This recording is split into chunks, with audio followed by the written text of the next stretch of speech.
तो बहुजन राजनीति की एक नई इबारत लिखी जाएगी लालगंज लोकसभा सीट से, जो कि पूरी तरीके से गैर राजनीतिक बैकग्राउंड का व्यक्ति, साफ सुथरी छवि वाला गैर आपराधिक बैकग्राउंड का व्यक्ति जो है राजनीति में आएगा। 10 सांसद जीत के गए हैं, वो जो है छोड़ चुके हैं बसपा।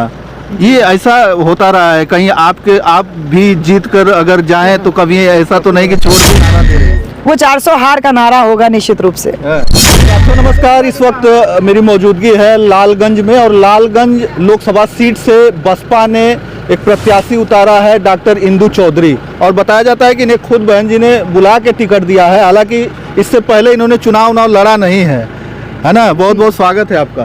थैंक यू, शुक्रिया। अच्छा, ये बताइए कि अभी आपने चुनाव नहीं लड़ा है, आपको एक बार जो है राजनीति में उतरना पड़ा, तो क्या लग रहा है कुछ? क्योंकि इस सीट से बसपा और सपा गठबंधन से प्रत्याशी रह चुके हैं, जीत चुके हैं, और फिर इसके बाद भाजपा में शामिल भी हो चुके हैं। चुनौतियां मेरे लिए कोई भी नहीं है, ना परेशानी है, क्योंकि मैं सामाजिक रूप से पिछले 12 साल से वैसे ही सक्रिय थी।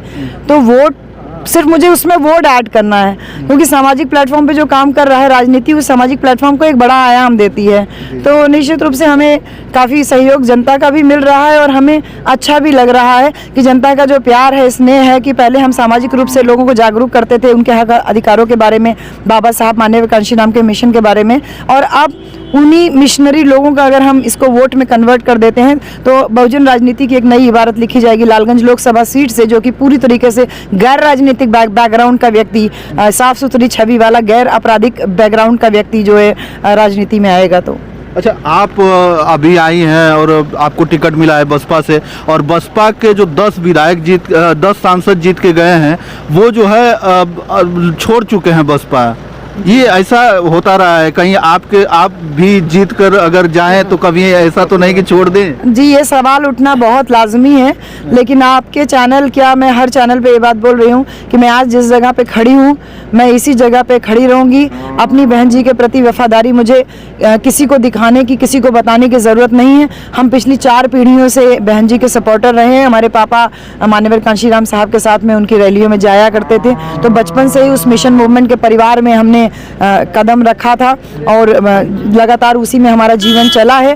तो लोगों के परिवार में लोग रहे हैं, लेकिन शायद उनके खून में किसी प्रकार की कुछ मिलावट हो गई है, इस वजह से इस तरीके से है। हम जहाँ पर हैं उसी दर पे रहेंगे हमेशा, और कभी भी ये नहीं होगा कि हम किसी और के साथ में, मतलब अपने पर्सनल बेनिफिट के लिए हम किसी और पार्टी के तरफ रुख कर जाएं या कहीं और चले जाएं। भाजपा 400 के पार का नारा दे रही है। वो 400 हार का नारा होगा निश्चित रूप से। जी। अच्छा, और जो सपा है वो भी पीडीए लेके चल रही है, पिछड़ा दलित और अल्पसंख्यक की बात कर रही है, तो क्या जो है बहुजन समाज का वोट जो है बटेगा तो नहीं? क्यों बटेगा? पीडीए तो एकदम झूठा नारा है ना। ये तो मानवाकांक्षी राम साहब की विचारा है, ये विचारधारा है।